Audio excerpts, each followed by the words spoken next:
Assalamualaikum Assalamualaikum warahmatullahi warahmatullahi wabarakatuh. wabarakatuh. Jumpa lagi dengan podcast Bijak Bijak, bicara Bicara Pajak KPP Madya Jakarta Pusat yang senantiasa memberikan informasi-informasi terkini terkait perpajakan.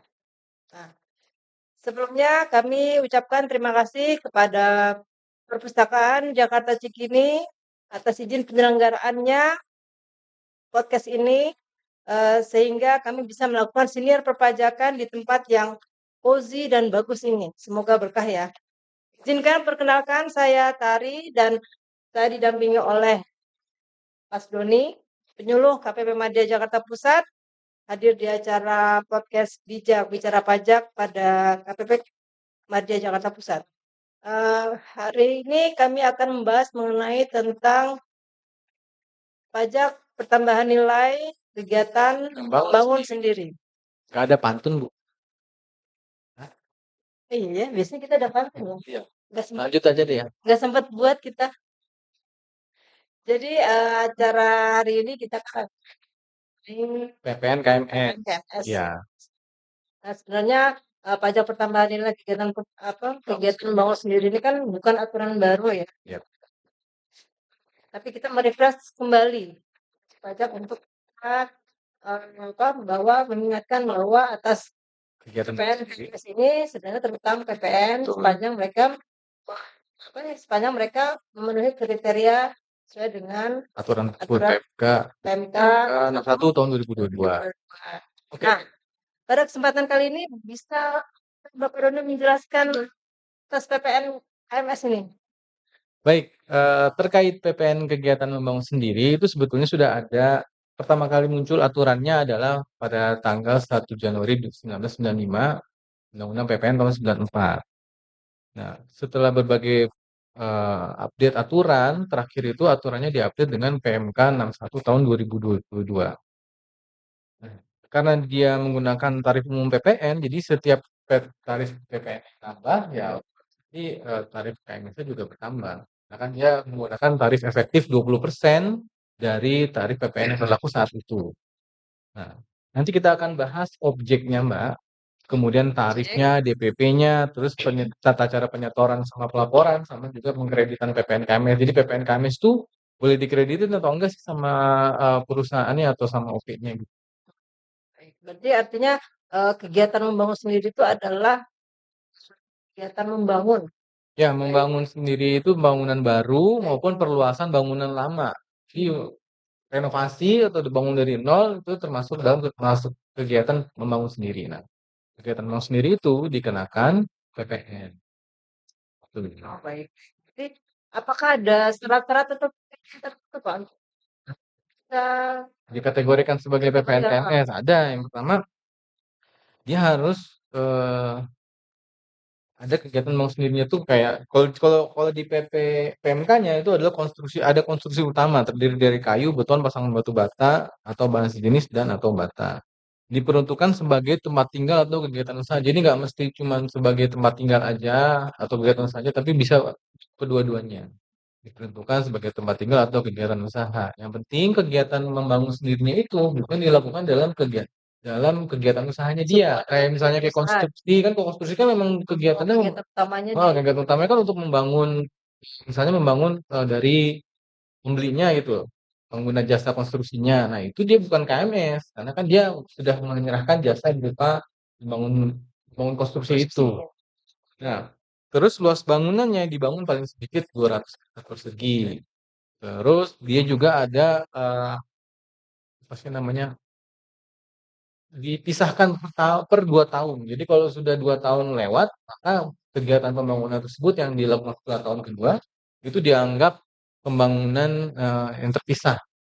Jadi kalau misalnya kita bangun 2 tahun itu kita bangun misalnya kita mau bangun rumah 300 meter gitu. Kemudian kita di 2 tahun pertama kita baru bangun 200 meter aja. Terus tahun ketiga kita baru bangun 100 meter. Nah, itu tahun ketiganya nggak kena PPN KMS. Yang kena tuh yang cuma di tahun pertama, tahun 1 sama tahun kedua. Jadi bisa disimpulkan bahwa kalau konstruksinya itu misalnya tadi kayak batu bata, Ya, Ya adalah bangunan lah gitu. kayu gitu ya, kayu dan sejenisnya atau Ya, nah, iya. dan sepanjang untuk tempat tinggal atau kegiatan usaha Iya. dan paling sedikit 200 Meter. meter itu dia tidak Enggak, justru itu terutang. Minimal. Ya, kalau di bawah 200 nggak terutang. Jadi kalau case-nya tadi yang kita bangun, misalnya saya bangun kos-kosan nih, Padang Ya. nih.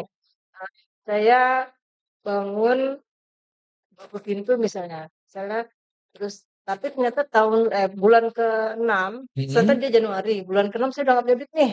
Kan. Nah, udah nggak punya duit ini, terus akhirnya itu gimana tuh cara kita apa ya? Apakah terutang? Misalnya kita tadi 300 nih, ternyata baru taruhlah di bulan ke-6 baru 100 meter gitu atau 150 meter gitu. Berarti udah kehabisan uang. Terus gimana tuh kewajibannya? PPN KMS ini dia terutangnya di awal saat mulai membangun. Jadi pas Berarti lagi kita Januari ini. bukan misalnya ya kapanpun ya, saat mulai membangunnya. Misalnya Mbak kita udah ngajuin PBG tuh, perizinan bangunan gedung ke Pemda ya. Pemda ya, biasanya Pemda tuh. Nah itu sudah ada rencananya kan tuh, rencananya mau bangun berapa. Nah, saat mulai bangunnya itu udah terutang PPN KMS. Mau nanti nggak selesai gitu, ya tetap udah terutang di awal. Berarti Gitu. dia hitungannya gimana Pak? Apa kena tarifnya atau apa ya? Maksudnya ketika tadi saya harusnya di bulan ke-6 itu sudah selesai 150, berarti saya langsung dari bulan 1 sampai bulan 6 saya langsung bayar atau dia pengenaannya sekaligus dari pertama. Makanya di perencanaannya harus benar. Rencananya harus benar dari awal itu. Kalau memang mau tahun pertama, tahun kedua bangun 200 meter ya 200 meter. Nanti tahun ketiga baru 300. Tapi kan nanti kan kalaupun nanti ternyata di audit ternyata ternyata ini udah bangun 300 meter dari 2 tahun. Mas Ya, tahun. tahun itu ya udah harusnya Berarti utang semua. malah nanti ditetapkan sama DJP bahwa ini sudah terutang 300 meter padahal harus ngakunya 200 meter. Jadi untuk tarifnya sendiri ya hitungannya gimana Pak? Kalau tarifnya itu dia menggunakan tarif efektif, jadi 20% dari tarif PPN yang berlaku saat itu. Jadi ilustrasinya itu kalau misalnya kita bangun rumah, misalnya beli tanah dulu, tanah misalnya eh, tanahnya 100 meter aja lah ya, 100 meter. Itu harganya misalnya 1 miliar lah, miliar ya.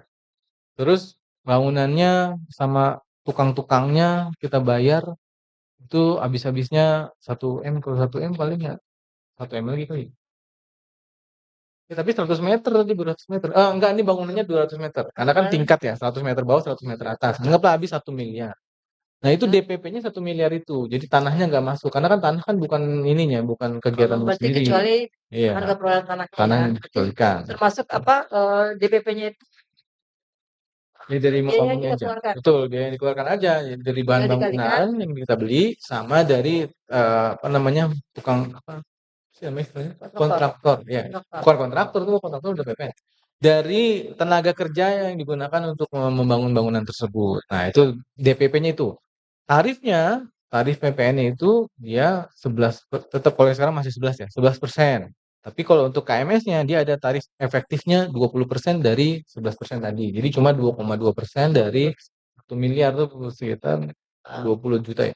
Baik, berarti artinya kita tuh sebenarnya kita bisa mengkalkulasi sendiri ya. Bisa. Terus cara bayarnya gimana Pak?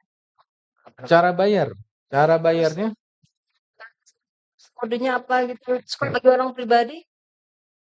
ya, Bu. Kalau untuk cara membayar kode akun pajaknya 411211, terus kode jenis torannya 103. 103 ya. Nah, itu untuk orang pribadi atau badan sama.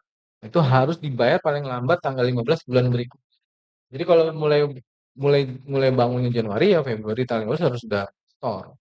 Jadi Gitu. kalau untuk WP badan yang PKP dia wajib dilaporkan di SPT-nya ya. Kalau untuk OP Kalau OP di PMK-nya ada aturannya kalau sudah dibayar dia dianggap dilapor.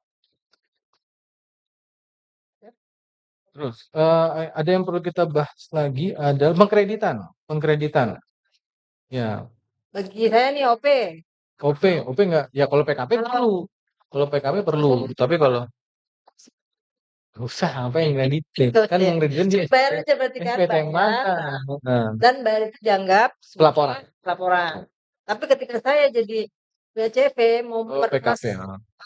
apa namanya, Kantor, kantor, heeh. heeh, lebih dari 200, jadi kita harus lapor di SPT. Ya harus dilaporkan di SPT. Sebetulnya sih lapor di SPT ya perlu lah ya. Tapi sebetulnya keperluannya kalau untuk yang PKP kan untuk mengkreditkan Nah, PM-nya ya. gitu. Gimana Pak cara mengkreditkannya? Cara Kan saya mau saya udah bangun nih ya, untuk kegiatan usaha, hmm, apakah saya CV saya ini boleh mengkreditkan? boleh. Boleh. Intinya boleh dikreditkan. Sepanjang sepanjang sebelum usaha ya. Betul. Ya kalau bikin kantor ya berhubungan dengan kegiatan usaha. Tapi kalau selain dari itu ya nggak boleh. Tapi ada yang harus dicermati ya tuh pada saat kita pada saat PKP tersebut membeli bahan baku kan dia udah kena PPN tuh. Udah kena PPN. Nah, pembelian bahan baku PPN dari pembelian bahan baku ini dia nggak bisa dikreditin. Nggak boleh. Karena Nah, karena ini yang dikredit yang di PPN yang dikenakan itu adalah PPN KMS-nya. Jadi yang bisa dikreditkan itu dari PPN KMS-nya. Jadi cuma 20% dikali 11%.